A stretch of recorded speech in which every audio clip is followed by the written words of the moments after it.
अभिषेक मनु सिंघवी जी, मैं आपकी तारीफ कैसे करूं कि एक ठीक समय पर आपने ऐसा निर्णय लेके ये कदम उठाए हैं कि आज एकजुट में हम यहाँ खड़े होके देश को फिर दोबारा याद दिला रहे हैं कि संविधान का माने क्या है और इसकी अहमियत क्या है, और देश भर में हमारे लोगों को जागरूक करने की जिम्मेदारी जो राहुल गांधी जी और प्रियंका जी ने लिए हैं, और हम आगे कैसे बढ़ें, क्योंकि ये मुश्किल समय से हमारी गुजारा हो रही है आज के दिन. So it is extremely timely that you have taken this step and gathered all these people here.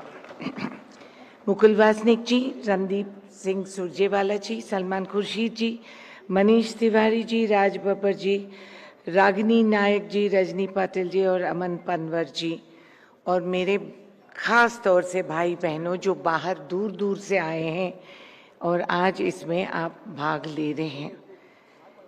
We must resist the tendency to make this center strong.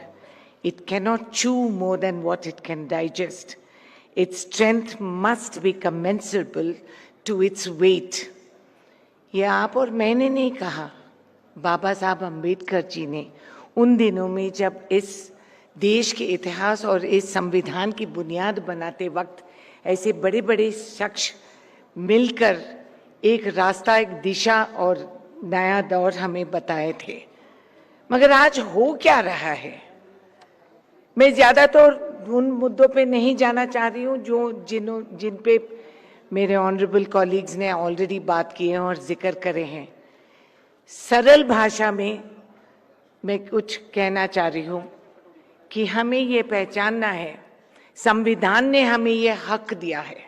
हम हकदार के नाते आज के दिन देश में खड़े होके हम बात करते हैं और कुछ केंद्र से हम मांगते हैं. कोई भीख नहीं दे रहे और ना उनकी जायदाद के हिस्से में कोई बंटवारा हो रही है. हम हकदार बन के पूछ रहे हैं. और खबरदार, ये अगर ये लोगों को ये समझ में नहीं है, ना समझ सरकार केंद्र में बैठी है, तो सोच लीजिए कि राज्य सरकारों पे क्या असर होगा and how it will impact the citizen on the street. ये कांग्रेस ने फैसला किया था और हम लोगों ने पहले से बुनियाद बनाए, हमारे लीडर्स ने हमारी बुनियाद बनाए. 73rd और 74th कॉन्स्टिट्यूशनल अमेंडमेंट्स जो हमने ले आए थे, और क्यों ले आए थे कि आम इंसान, आम भारतवासी को उनकी हक याद दिला दें, और डेवल्यूशन ऑफ पावर्स जो ग्राम स्तर तक पहुंचे, और ये ग्राम पंचायत और म्युनिसिपैलिटी में हम इनको क्या दिशा दिखाएं. और ये विजन प्रधानमंत्री, भूतपूर्व प्रधानमंत्री राजीव गांधी जी ने दिया था. इस समय पर उनको मैं एक औरत के नाते याद करती हूँ कि एक मुस्कुराहट से उन्हें दस्तखत लिखकर करके देश भर में महिलाओं को भी उतना ही हकदार जो संविधान ने दिया था, 33% से लेकर 50% तक आज के दिन ग्राम स्तर पे महिलाएं भाग लेते हैं, नेता बनते हैं, लीडर बन के यहाँ आते हैं, और उसमें से मैं भी एक हूँ. अब आप देख लीजिए जो पार्लियामेंट में आजकल चल रहा है, कुछ नहीं चल रहा है. हालांकि पार्लियामेंट बंद पड़ी है क्योंकि एकजुट में ऑपोजिशन ने आवाज उठाई कि हमारी फेडरल स्ट्रक्चर को ठोस लग रही है and you have to implement what is necessary by right for the common citizen.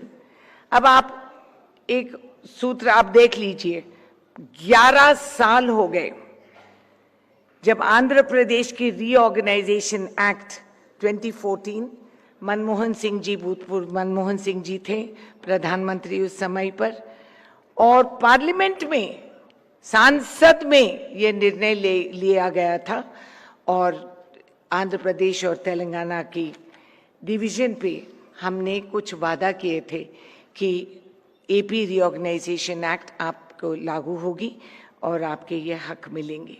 11 साल हो गए, एक भी वादा पूरा नहीं हुई, एक भी वादा पूरा नहीं किया गया है. और पार्लियामेंट में आके बोले जाते हैं, subverting the federal structures of the states and the authorities that have been vested in us by the act of constitution. तो ये आप देख लीजिए, ना काजीपेट रेलवे कोच फैक्ट्री, ऐसे कई वादे थे जिन्होंने उन्होंने लागू नहीं किया। अब बात करते हैं कि 1 नेशन 1 इलेक्शन। क्यों भाई, आप कौन होते हो ये फैसला करने के लिए? तुम फैसला करोगे कि हम क्या भाषा में बात करें, हम क्या सोचें, हम क्या खाएं, हम क्या पिए, कहां जाए? Not at all. It is your fundamental right as a citizen that you will be empowered by the federal structures of the states and the constitution, and that you will enjoy the benefits of that, not at the mercy of the union governments at the center, which have today turned rogue. They have turned rogue and they are not able to establish what they have done. Governor का क्या स्थिति है? आज के दिन तरस आती है गवर्नर पे, कठपुतली बन के वहां नाचते हैं। जिस राज सरकार में वो बैठे उसी के खिलाफ बोलते हैं, प्रेस कॉन्फ्रेंस बुलाते हैं, बिल्स रोक देते हैं, कानून जारी नहीं होती वहां, साल भर सालों गुजर जाते हैं और गवर्नर बैठ के वो सबको मना कर देते। इसके माने कि घोड़सवार हम और लगाम किसी और के हाथ में। ये कौन सी विकास है? These are the stumbling blocks of democracy. यही नहीं, आप देख लीजिए कि कांग्रेस पार्टी ऐतिहासिक तौर से आप देख लीजिए कि we brought in more and more instruments of democracy to empower the citizen. What happened to Lokpal? Lokpal किस लिए लाए थे? कि आम इंसान का हाथ में ये हथौड़ी हम दें कि वो अपना हक के लिए लड़ सकते हैं। विसिल ब्लोअर बिल कहाँ चले गया? राइट टू इंफॉर्मेशन, जिसके वजह से हमारी ज्ञान बढ़ती थी, हम सवाल करते थे, सरकार के गलेबान तक हमारी हाथ पहुंचती थी। आज कुछ भी नहीं है, ये सारे बिल गायब, पता नहीं कहाँ चले गए और कोई जवाब नहीं मिलता है आज के दिन। आप हाउस में पूछो, बाहर पूछो, सड़क पे पूछो, जवाब नहीं मिलेगा। और ज्यादा तौर जबान चलेगी तो ईडी आपके घर पे पहुंच जाएगी। कितनी सरल तरीके ये केंद्र सरकार ने अपने आप अपनाए हैं कि कोई भी कुछ बोले और असली महापापी जो है सब धुल धुल के उनके सरकार में जुड़ गए हैं। केस उधर से उससे आगे नहीं बढ़ती है।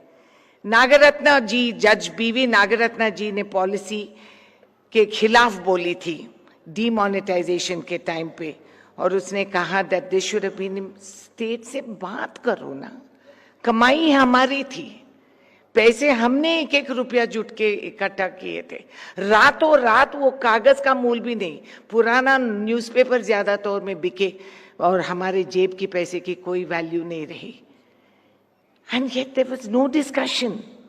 आपकी जिंदगी का सेविंग्स, मेरे गांव के मेरे महिलाएं जो एक एक पैसा जोड़ जोड़ के आटे के डब्बे आपसे भी छिपा के हम लोग करते थे कि बच्चे के लिए कुछ ले दें, घर में कुछ त्योहार कर लें, ये सारे पैसे लुट गए इस सरकार से और कोई जवाब नहीं। आज तक हम भुगत रहे हैं उस डीमोनेटाइजेशन के कदम जो सरकार ने उठाई। The interference of state subjects and jurisdiction, जो मेरे कॉलीग्स ने मेंशन किया था एग्रीकल्चर के बारे में, कोऑपरेटिव्स के बारे में, एंड reduce tax devolution। हम मेहनत करते हैं राज्य सरकारों में, हम काम करते हैं, कमाते हैं, कमा के देश को हम टैक्स भर्ती करते हैं। तो जब हम टैक्स भर्ती कर रहे हैं तो क्या मिलता है हमें? हमारी 1 रुपया, तेलंगाना सबसे छोटा स्टेट, नई स्टेट है, हमारी हर 1 रुपया को हमें 4 पैसे मिलते हैं। ये इंसाफ है? यानी प्रयास हमारी और विकास तुम्हारी। ये अच्छा नारा है भाई ये सरकार का कि आपका प्रयास मेरा विकास। तो ऐसे ये फिस्कल इम्बैलेंस, ये जो बाढ़ आती है, प्रियंका जी ने केरला के बाढ़ के बारे में मुद्दा उठाई थी कि हमें पैसे दीजिए, इंसान रहते हैं, भारतवासी रहते हैं, मर रहे हैं, पैसे टाइम पे नहीं आ रहे हैं, वहां सड़क बनना है, बिजनेस चलना है, कैसे जिए हम? एक दमड़ी नहीं दी केंद्र सरकार, जैसे उनके जायदाद का कोई हिस्सा हमें बांट रहे हैं। These are the dangers, the stumbling blocks of what we are calling today, which is no longer a recognizable federal structure as was dictated by our forefathers when the Constitution was envisioned and implemented to take India forward today.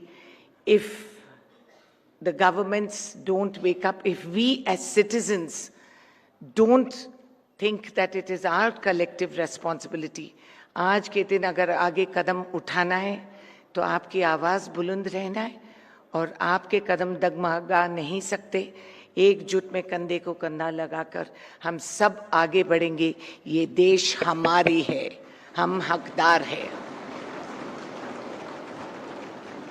और हमारी एक इनखिलाब में, एक आवाज में 100 इनखिलाब लेकर चलेंगे।